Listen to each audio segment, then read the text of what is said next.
माध्यमिक शिक्षा विभाग उत्तर प्रदेश की ई लर्निंग प्रोग्राम की अपनी इस कक्षा में मैं आप सभी विद्यार्थियों का स्वागत करती हूँ।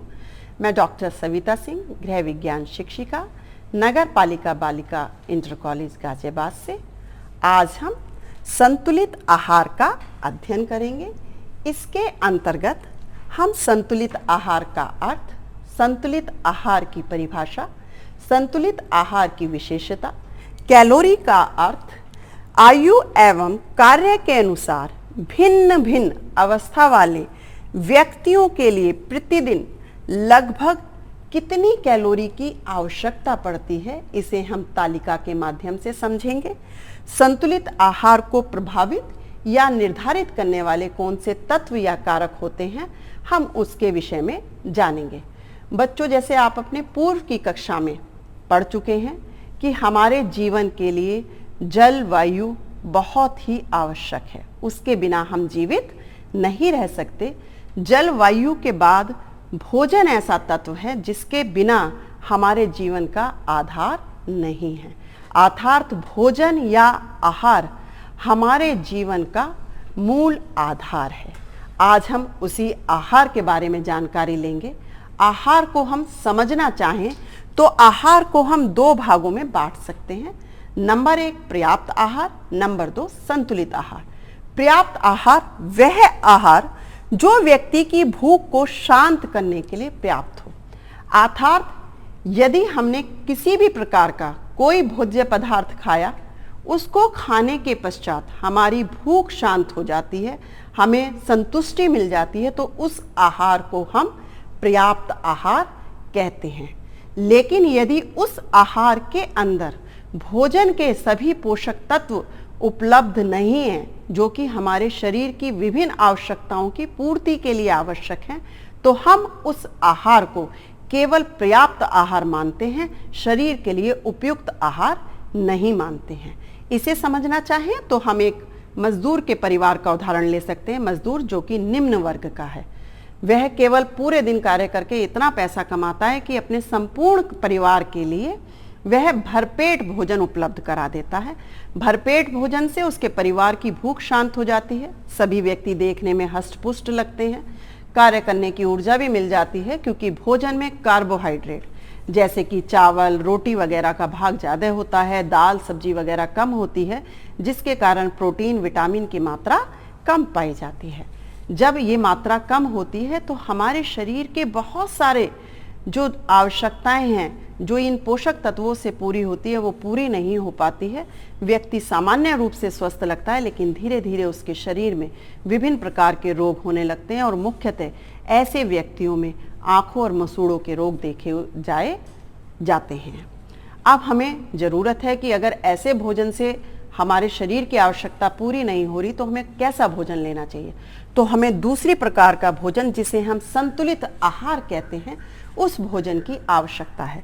संतुलित आहार वह आहार है जिसमें सभी पोषक तत्व जैसे प्रोटीन, कार्बोहाइड्रेट, विटामिन, खनिज लवण और वसा मनुष्य की आयु, लिंग, स्वास्थ्य और व्यवसाय के अनुसार उचित मात्रा में विद्यमान होते हैं।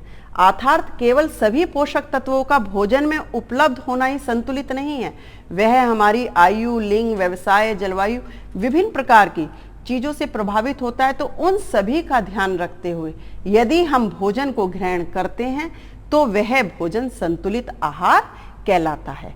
इसे हमारे भारत सरकार की कृषि अनुसंधान की राष्ट्रीय परिषद ने भी परिभाषित किया है। उनके शब्दों में संतुलित आहार वह आहार है जो मात्रा और गुण में संतुलित हो तथा शरीर की वृद्धि, विकास, कार्य और स्वास्थ्य के संरक्षण के लिए आवश्यक पोषक तत्वों को उचित मात्रा में सम्मिलित करता है। अर्थात वह आहार जिसके अंतर्गत हम सभी प्रकार के तत्वों को करते हैं। अगर हम इसे समझना चाहें तो हम साधारण शब्दों में कह सकते हैं कि वह आहार जो आहार संबंधी सभी आवश्यकताओं को पूर्ण करता है, उसे हम संतुलित आहार कहते हैं। संतुलित आहार में विभिन्न प्रकार की विशेषताएं भी पाई जाती हैं। नंबर 1, पर्याप्त प्रोटीन एवं खनिज लवणों से युक्त। जो हमारा संतुलित आहार होगा उसमें सबसे पहली विशेषता होगी कि उसमें प्रोटीन और खनिज लवण पर्याप्त मात्रा में होंगे, क्योंकि प्रोटीन हमारे शरीर के निर्माण, वृद्धि, तंतुओं के टूट फूट, कोशिकाओं के टूट फूट की आवश्यकता के लिए आवश्यक है। खनिज लवण हमारे सहायक अंगों की, साथ ही साथ हमारे शरीर की विभिन्न आवश्यकताओं की पूर्ति करता है। दूसरी विशेषता है सुरक्षात्मक पोषक तत्वों से युक्त। हमारे संतुलित आहार में यदि वह संतुलित है तो उसके अंतर्गत सुरक्षात्मक पोषक तत्व पाए जाएंगे। जो विटामिन्स होते हैं उन्हें हम सुरक्षात्मक पोषक तत्व कहते हैं, जैसे vitamin A, B, C, D, E और के। इनमें से कोई ना कोई विटामिन हमारे भोजन में अवश्य ही सम्मिलित होगा यदि वह संतुलित भोजन है, क्योंकि ये विटामिन हमारे शरीर में एंटीबॉडीज पैदा करते हैं, रोग प्रतिरोधक क्षमता पैदा करते हैं, जिससे कि सामान्य जो छोटी मोटी बीमारी हैं यदि उनके बैक्टीरिया हमारे शरीर में प्रवेश करते हैं तो हमारे शरीर की एंटीबॉडीज काम करके हमारे शरीर को रोगग्रस्त नहीं होने देती हैं। तो हमारे शरीर को सुरक्षा प्रदान करने के लिए विटामिन्स की आवश्यकता होती है, और संतुलित आहार में ये विशेषता पाई जाती है कि ये सुरक्षात्मक तत्व किसी ना किसी प्रकार का विटामिन हमारे भोजन में अवश्य ही शामिल होगा। तीसरी विशेषता है पर्याप्त ऊर्जा। संतुलित आहार में ये विशेषता होगी कि यदि वह आहार संतुलित है और हम उसका सेवन कर रहे हैं तो हमारे कार्य करने की क्षमता बहुत अधिक होगी। हमें कार्य करने की क्षमता मिलेगी, हमें ऊर्जा मिलेगी, जिससे कि हम भली भांति प्रकार कार्य कर सकते हैं, अपने कार्य को अच्छे से पूरा कर सकते हैं। हमारे कार्य करने से हमें थकन महसूस नहीं होगी। ऐसा नहीं होगा कि हम थोड़ा सा ही काम करके थक जाएं। तो हमारे अगले इसके लिए हमारे भोजन में कार्बोहाइड्रेट और वसा, क्योंकि ये हमें ऊर्जा का सबसे मुख्य माध्यम है, तो हमारे भोजन में संतुलित आहार में कार्बोहाइड्रेट अर्थात रोटी, चावल, विभिन्न प्रकार की दालें, इसके अलावा घी, मक्खन, तेल, दूध, दही, पनीर, इनमें से बहुत सारी कोई ना कोई चीज अवश्य ही शामिल की गई होगी।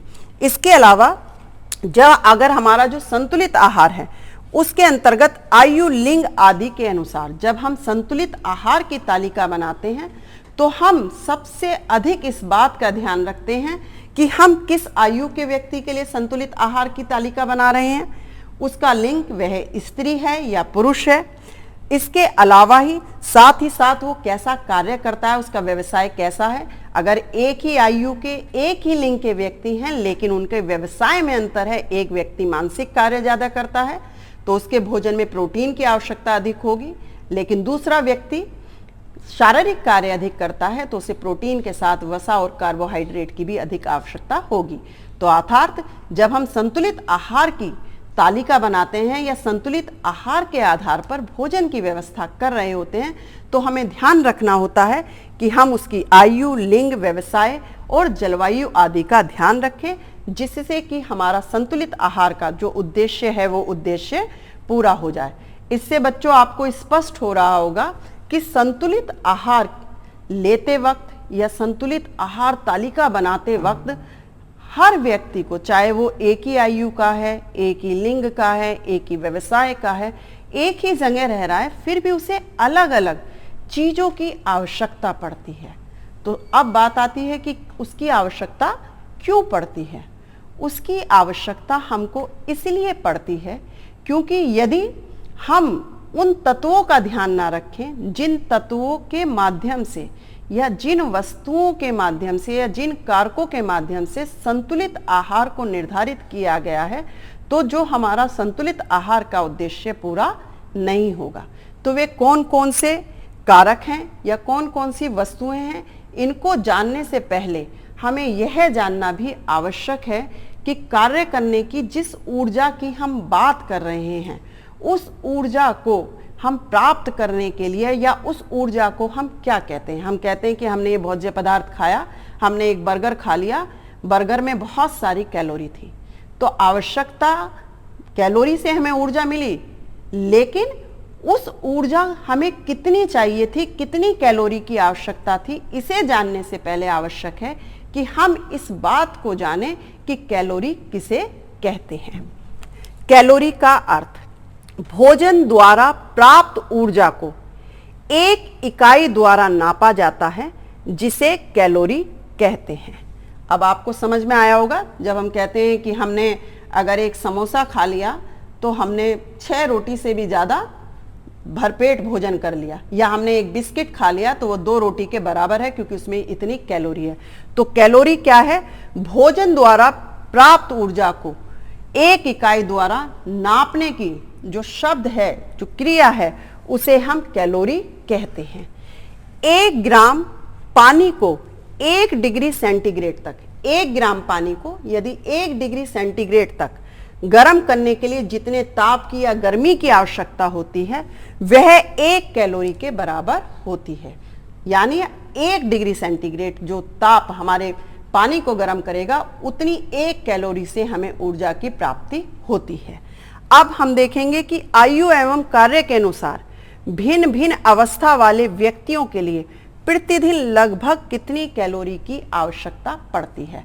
अर्थात अलग अलग व्यक्तियों को एक ही लिंग का होने के बावजूद, एक ही व्यवसाय का होने के बावजूद भी अलग अलग कैलोरी की आवश्यकता पड़ती।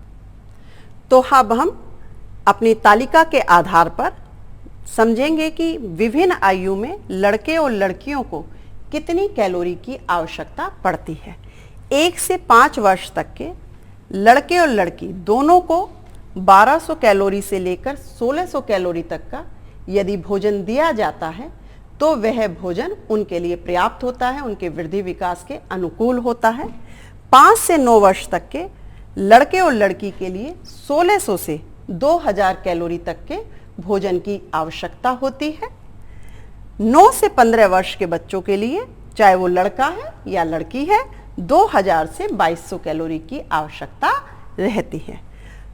15 से 18 वर्ष की जब आयु हो जाती है तो लड़कों को 2200 से 3000 कैलोरी की और लड़कियों को 2200 कैलोरी की ही आवश्यकता होती है। इतनी कैलोरी का अंतर इसलिए पड़ जाता है क्योंकि लड़कों के बाहर में, लंबाई में, चौड़ाई में, क्रियाशीलता में लड़कियों से अंतर रहता है। इसलिए लड़कियों को कम कैलोरी के वाले भोजन की और पुरुषों को या लड़कों को अधिक कैलोरी वाले भोजन की आवश्यकता पड़ती है। लेकिन फिर भी कुछ विशेष परिस्थितियां ऐसी होती हैं जिसमें महिलाओं को पुरुषों से अधिक कैलोरी वाले संतुलित आहार की आवश्यकता होती है। जैसे यदि कोई स्त्री गर्भवती है तो उसको 2300 कैलोरी की आवश्यकता होती है। स्तनपान कराने वाली स्त्री, यदि कोई महिला जिसके बच्चा पैदा हुआ है वो अपने बच्चे को दूध पिला रही है, उसे फीड करा रही है, तो उसको 3000 कैलोरी की आवश्यकता पड़ती है। इसके अलावा हम कार्य के आधार पर भी भोजन में, संतुलित आहार में अलग अलग कैलोरी की आवश्यकता पड़ती है। जैसे हल्का कार्य करने वाले पुरुष को 2200 कैलोरी की आवश्यकता पड़ती है और महिला को 2100 कैलोरी की आवश्यकता पड़ती है। 8 घंटे तक लगातार यदि कोई व्यक्ति कार्य कर रहा है, पुरुष है, तो उसे 3000 कैलोरी वाला भोजन मिलना चाहिए और महिला को 2500 कैलोरी वाले भोजन की आवश्यकता पड़ती है। इसके अलावा यदि कोई व्यक्ति बहुत ही कठिन शारीरिक परिश्रम करता है तो उसके भोजन में, जो पुरुष है, 3600 कैलोरी वाला आहार होना चाहिए और महिला के लिए 3000 कैलोरी वाला आहार होना चाहिए। इस तालिका से ये स्पष्ट हो रहा है कि एक ही लिंग के होने के बावजूद यदि हम अलग अलग प्रकार का कार्य करते हैं तो भी हमारे भोजन में संतुलित आहार के अंतर्गत अलग अलग कैलोरी की आवश्यकता पड़ती है। महिला को कम, पुरुष को ज़्यादा, लेकिन महिला की भी अगर कोई विशेष परिस्थितियां हैं तो उसमें पुरुषों से अधिक कैलोरी की आवश्यकता पड़ती है। अब वे कौन से कारक हैं, कौन से तत्व हैं जो अलग अलग प्रकार के भोजन के लिए अलग अलग कैलोरीज की, अलग अलग प्रकार के संतुलित आहार की बात को परिवर्तित करती हैं, उन कारकों को हम देखते हैं। संतुलित आहार को प्रभावित या निर्धारित करने वाले कारक। सबसे पहला आता है आयु। संतुलित आहार को प्रभावित करने वाला मुख्य घटक आयु है। जैसे बाल्यावस्था में शरीर बढ़ता है, लंबाई, चौड़ाई, मानसिक विकास, शारीरिक विकास सब कुछ बहुत तेजी से हो रहा होता है। उस समय बालक के भोजन में, चाहे वो लड़का है या लड़की है, वसा व प्रोटीन उचित मात्रा में होनी चाहिए। यदि वसा व प्रोटीन उचित मात्रा में नहीं है तो बच्चे का शारीरिक और मानसिक दोनों ही विकास भली प्रकार से नहीं हो पाएगा। लेकिन यदि कोई बुजुर्ग व्यक्ति है, वृद्ध व्यक्ति है, तो जैसे जैसे हमारी आयु बढ़ती है हमारा पाचन संस्थान उतना अच्छा कार्य नहीं करता है, शरीर में विभिन्न प्रकार के रोग भी होने लगते हैं, तो हमें सुरक्षात्मक तत्वों की आवश्यकता होती है। अर्थात हमारे भोजन में वो तत्व या वे विटामिन होने चाहिए जो हमारे शरीर में रोग प्रतिरोधक क्षमता को, हमारे इम्यून सिस्टम को डेवलप कर सकें, जो हमारी छोटी मोटी बीमारियां हैं उन्हें होने से रोक सकें और हमारा शरीर स्वस्थ बन सके। तो इसलिए सबसे पहले आवश्यक है कि जब हम संतुलित आहार की तालिका बनाएं तो हम सबसे पहले ये देखें कि व्यक्ति की आयु क्या है। उसकी आयु के आधार पर हमें उसके भोजन को निर्धारित करना चाहिए कि व्यक्ति की आयु जिस प्रकार की है, यदि बाल्यावस्था है तो प्रोटीन वसा वाले खाद्य पदार्थ, इसीलिए अगर हम देखें सभी बच्चों के लिए कहा जाता है कि दूध, दही, घी, पनीर वगैरह, अंडा, मांस, मछली ज़्यादा से ज़्यादा दिया जाए जिससे बच्चे का मानसिक और शारीरिक विकास हो सके। दूसरा घटक है लिंग। एक ही आयु के होने के बावजूद, एक परिवार में रहते हैं, एक ही जलवायु में रहते हैं, फिर भी लड़के और लड़की की शारीरिक आवश्यकताएं अलग अलग होती हैं। उसका रीज़न भी होता है कि पुरुष जो हैं वो महिलाओं से लंबाई चौड़ाई में बड़े होते हैं, लंबे होते हैं, उनका शरीर ज़्यादा बलिष्ठ होता है, उन्हें ज़्यादा परिश्रम के कार्य करने पड़ते हैं, तो इसलिए उन्हें अधिक कैलोरी वाले भोजन की आवश्यकता होती है। इसी कारण से पुरुषों के भोजन में अधिक ऊर्जा की आवश्यकता होती है, उन्हें अधिक वसा, कार्बोहाइड्रेट, प्रोटीन वाले भोजन की आवश्यकता होती है, जबकि महिलाओं को प्रोटीन, विटामिन्स, खनिज लवण वगैरह की ज़्यादा आवश्यकता होती है। लेकिन फिर भी इसमें कुछ विशेष परिस्थितियां रहती हैं जब महिलाओं को पुरुषों के बराबर या पुरुषों से कुछ अधिक संतुलित आहार की आवश्यकता होती है। वह दो स्थितियां हमारी हैं, गर्भावस्था व दुग्धपान की अवस्था, जिसमें स्त्रियों को अधिक कैलोरी वाले भोजन की आवश्यकता पड़ती है। तीसरा आता है स्वास्थ्य। ये भी जो तत्व है हमारे भोजन को, संतुलित आहार को प्रभावित करता है, क्योंकि यदि व्यक्ति का शरीर स्वस्थ है, अपनी आयु के आधार पर वो संतुलित आहार लेगा तो उसे कार्य करने की ऊर्जा प्राप्त होती रहेगी। लेकिन यदि व्यक्ति बीमार है तो उसकी शरीर के अंदर बीमारी से लड़ने के लिए एंटीबॉडीज़ की भी ज़रूरत होगी। साथ ही साथ शरीर के अंदर कोशिकाओं में, तंतुओं में टूट फूट भी बहुत हो रही होगी। साथ ही हमें बीमारी से सही होने के लिए भी अधिक कैलोरी की, अधिक संतुलित आहार की आवश्यकता होगी। तो अतः एक जो स्वस्थ व्यक्ति है उसे उतनी कैलोरी की, उतने सुरक्षात्मक तत्वों की आवश्यकता नहीं होगी जितने की एक बीमार व्यक्ति को होगी। इसलिए जब हम किसी व्यक्ति के संतुलित आहार की तालिका बना रहे हैं तो आयु और लिंग के साथ स्वास्थ्य की भी जानकारी रखें। साथ ही हमें ध्यान रखना है, मान लीजिए किसी व्यक्ति को उच्च ब्लड प्रेशर की, हाई ब्लड प्रेशर की प्रॉब्लम है, उच्च दाब की परेशानी है, और किसी व्यक्ति को शुगर की, मधुमेह की परेशानी है, तो दोनों का भोजन, वो एक ही आयु के हैं, एक ही लिंग के हैं, एक ही जैसा व्यवसाय है, फिर भी हमको उनके भोजन को कराते वक्त ये ध्यान रखना होगा कि किसके शुगर वाले भोजन में मीठे की आवश्यकता नहीं होगी और उच्च दाब वाले में सोडियम अर्थात नमक वाले पदार्थ, खाद्य पदार्थ कम होंगे। तो जब हम संतुलित आहार की तालिका को बनाएं तो ये ध्यान रखें कि व्यक्ति का स्वास्थ्य कैसा है। इससे अगला पॉइंट है क्रियाशीलता। साथ ही कौन व्यक्ति किस प्रकार का कार्य कर रहा है, कितना क्रियाशील है, कितने अपने शरीर को अगर कोई व्यक्ति मानसिक कार्य ज़्यादा करता है, शारीरिक कार्य नहीं है, साथ ही साथ उसे व्यायाम वगैरह की भी आदत नहीं है, तो ऐसे व्यक्ति में प्रोटीन वगैरह का जो भाग होगा खाने का वो ज़्यादा होगा लेकिन वसा का कम होगा। लेकिन यदि कोई व्यक्ति शारीरिक श्रम करता है तो उसे ऊर्जा के लिए कार्बोहाइड्रेट भी चाहिए, वसा भी चाहिए, प्रोटीन भी चाहिए। तो जब हम भोजन की व्यवस्था करें तो ये ध्यान दें कि व्यक्ति कितने प्रकार का कार्य करता है, उसके कार्य का माध्यम कैसा है, वो किस ढंग से कार्य कर रहा है। उससे अगला आता है जलवायु। जलवायु भी हमारे संतुलित आहार को प्रभावित करती है। जैसे जो गर्म प्रदेश हैं उसमें शरीर को गर्म करने के लिए अतिरिक्त ऊर्जा की आवश्यकता नहीं पड़ती है, जबकि जो ठंडे प्रदेश हैं या शीत वाले प्रदेश हैं वहाँ पर शरीर को कार्य करने के लिए तो ऊर्जा चाहिए ही, साथ ही साथ अपने शरीर को गर्म करने के लिए भी अतिरिक्त ऊर्जा की आवश्यकता पड़ती है। इसलिए सर्दियों में हम देखें हमारा जो भोज्य पदार्थ होते हैं उनमें घी तेल ज़्यादा होता है, वसा का प्रयोग ज़्यादा होता है, जबकि हमारा अगर हम गर्मी में होते हैं तो हमारे भोज्य पदार्थों में जल वाले माध्यम वाले भोज्य पदार्थ ज़्यादा होंगे। अगर हम देखें तो प्रकृति भी हमें उसी प्रकार के भोज्य पदार्थों को उपलब्ध कराती है। गर्मी में खरबूजा, तरबूज, हमारे आम, ये खीरा, ककड़ी, इनमें जल का, फाइबर का ज़्यादा माध्यम होता है, जिससे कि हमें कैलोरीज तो कम मिलती है लेकिन जो जल की हमें गर्मी में आवश्यकता होती है वह ज़्यादा मिलता है। तो हम अपने भोजन को जब हम संतुलित